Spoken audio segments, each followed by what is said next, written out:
નમસ્કાર, GSTV news જોઈ રહ્યા છો આપ. હું છું માનસી. મહત્વપૂર્ણ સમાચાર જે અત્યારે હાલ સામે આવી રહ્યા છે તેના ઉપર સૌથી પહેલા નજર કરીશું. ક્ષત્રિય સમાજનો વિવાદ છે કે જે હવે દિલ્હી દરબાર સુધી પહોંચ્યો છે. મહત્વપૂર્ણ સમાચાર છે. ક્ષત્રિય સમાજનો વિવાદ દિલ્હી દરબાર સુધી પહોંચ્યો. અમિત શાહ ગુજરાત પ્રવાસ દરમિયાન કેટલાક ક્ષત્રિય આગેવાનો છે કે જેઓની સાથે મુલાકાત કરી શકે છે. ગુજરાતમાં ભાજપ નેતાઓના સમાધાન માટે ટૂંકા હાથ પડ્યા હોવાથી હાઈકમાન્ડમાં નારાજગી છે. કારણ કે ઉમેદવારી ભરવા આવી રહેલા ગૃહમંત્રી હવે ક્ષત્રિય સમાજની નારાજગીનો મુદ્દો છે કે તેઓ ખુદ હવે તેને હાથમાં લઈ શકે છે. પીએમ મોદી ગુજરાત આવે તે પહેલા સમાધાનના પૂરતા પ્રયાસો કરવામાં આવશે. સૂત્રો પાસેથી આ વિગતો સામે આવી રહી છે. રૂપાલાએ ફોર્મ ભરતા નારાજ ક્ષત્રિયોએ ભાજપ બહિષ્કાર કરવાનું એલાન કર્યું છે, કારણ કે રૂપાલાએ ફોર્મ ભરી દીધું છે. ભાજપ વિરુદ્ધ પ્રચાર કરીને કોંગ્રેસને સમર્થન કરવાનો ક્ષત્રિય આગેવાનોએ સંકેત આપ્યો છે. એટલે કે પુરુષોત્તમ રૂપાલા વ્યક્તિગત સુધી જે વાત હતી હવે તે ભાજપ સુધી પહોંચી છે. 19 કે 20 એપ્રિલે બેઠક કરી ક્ષત્રિય સમાજના આંદોલન પાર્ટ 2 ની જાહેરાત કરશે. ક્ષત્રિય સમાજનો આખો વિવાદ હવે દિલ્હી દરબાર સુધી પહોંચી ગયો છે.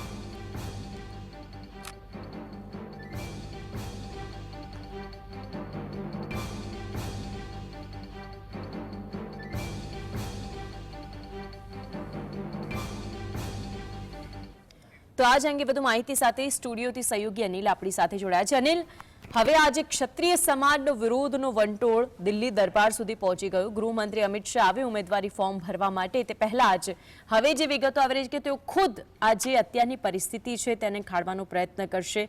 નારાજગી ચોક્કસથી છે, કારણ કે બહુ ઓછા લોકોએ પ્રયત્ન કર્યા. મુખ્યમંત્રી નિવાસસ્થાનની જે બેઠક રહી તે પણ નિષ્ફળ રહી. શું લાગી રહ્યું છે આગળનું ચિત્ર? માનસી, છેલ્લા 3 કે 4 દિવસમાં તમે જુઓ તો શરૂઆતમાં જે લાગતું હતું કે આ તમામ વસ્તુને કંટ્રોલ કરી લેવામાં આવશે, ક્ષત્રિયોને મનાવી લેવામાં આવશે, પણ એવું કંઈક થયું નથી. 4 દિવસમાં મામલો ખૂબ વધારે બગડ્યું એટલું જ નહીં, બદથી બદતર થયું. એવું લાગ્યું કે જાણે ભાજપના જે સ્થાનિક નેતાઓ છે એ પછી સીએમ હોય, સીઆર હોય, ગૃહમંત્રી હોય કે પછી ક્ષત્રિય આગેવાનો કેમ ના હોય, તમામના જે બસની આ વાત નથી, તમામની સ્થિતિ હવે બેકાબુ થઈ ગઈ છે. કોઈ કંટ્રોલ કરી શકે એવી સ્થિતિ નથી.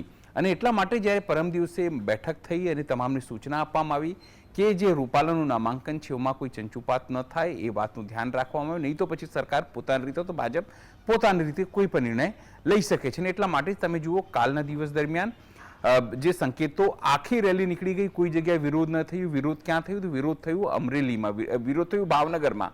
ત્યાં કેટલાક લોકોએ વિરોધ કર્યો, અલગ અલગ જગ્યાએ એનો વિરોધ થયો, પણ એ રેલીમાં કોઈ જગ્યાએ એક સામાન્ય ચંચુપાત પણ ન થયું અથવા તો કોઈ વિરોધ પ્રદર્શન કે મહિલાઓ પણ ત્યાં ના આવી. મતલબ સાફ હતું કે જે મેસેજ આપવાનો કન્વેનો પ્રયત્ન હતો એ પ્રયત્નમાં કરવામાં ભાજપ હાઈકમાન્ડ સફળ રહ્યું.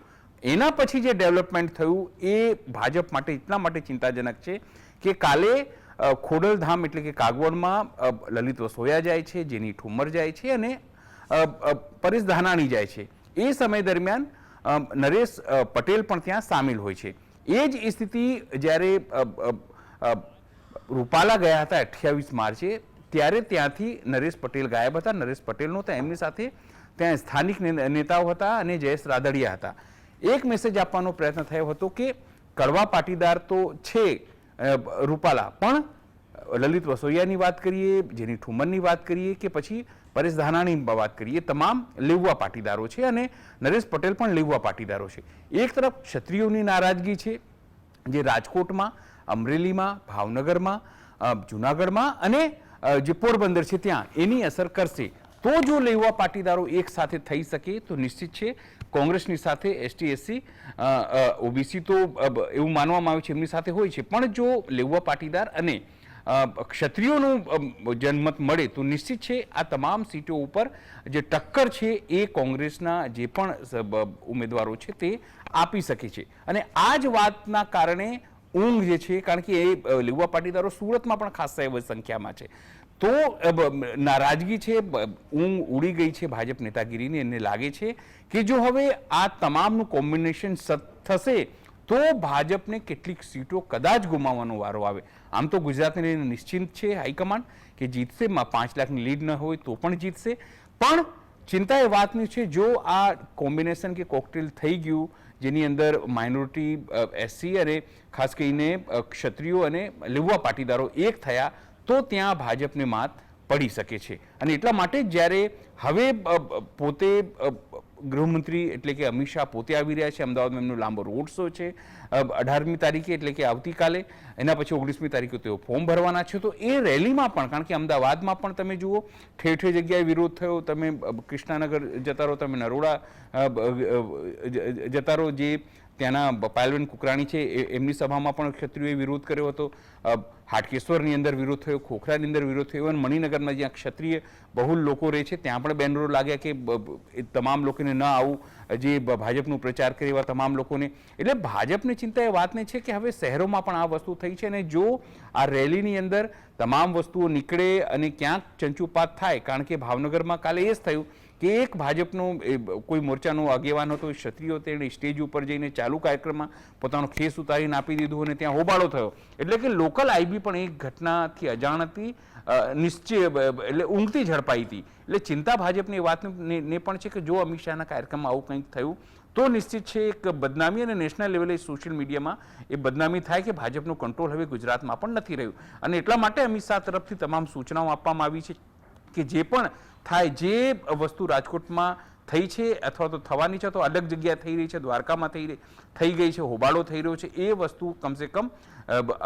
જે સભા છે અથવા તો રેલી છે અમિત શાહની એમાં ન થાય એટલા માટેની કવાયત ફોનના માધ્યમથી કવાયત કરવામાં આવી રહી છે. અને માનવામાં આવે છે કે કાલના દિવસ દરમિયાન જ્યારે અમિત શાહ આવે ત્યારે સંકલન સમિતિના નેતાઓ અને જે આ મુખ્ય ચહેરાઓ છે, ખાસ કરીને પદ્મનીબા હોય કે પછી કરણસિંહ ચાવડાની વાત હોય, એ તમામ લોકો સાથે પણ મુલાકાત કરી શકે છે, અથવા તો એમનો સંદેશો મોકલીને તેમની સાથે એક ચર્ચાનો અથવા તો એક સમાધાનનો રસ્તો કઈ રીતે નીકળે ચૂંટણી પછી. કારણ કે એક મુદ્દો તો હવે નક્કી છે કે રૂપાલાને ભાજપ હટાવવાનું નથી, તો એના બદલામાં શું હોઈ શકે છે એ વાતને લઈને કદાચ કોઈ ઓફર મુકાઈ શકે છે, અથવા તો 19 તારીખ હજુ પણ છે અને ભાજપ પોતાની જો સમીકરણ, જાતિગત સમીકરણ કે સીટોનું સમીકરણ જોશે અને એને લાગશે તો કોઈ નિર્ણય થશે. એટલે કાલ અને 19 તારીખ આ 2 દિવસ ગુજરાતની રાજનીતિ માટે, ક્ષત્રિયોની પોતાના અસ્તિત્વ માટે, અને ભાજપ અને પોતે જેને હાઈકમાન્ડ કહેવાય છે ભાજપમાં અમિત શાહ અને નરેન્દ્ર મોદી માટે, એ ત્રણેય ચારો એંગલેથી ખૂબ જ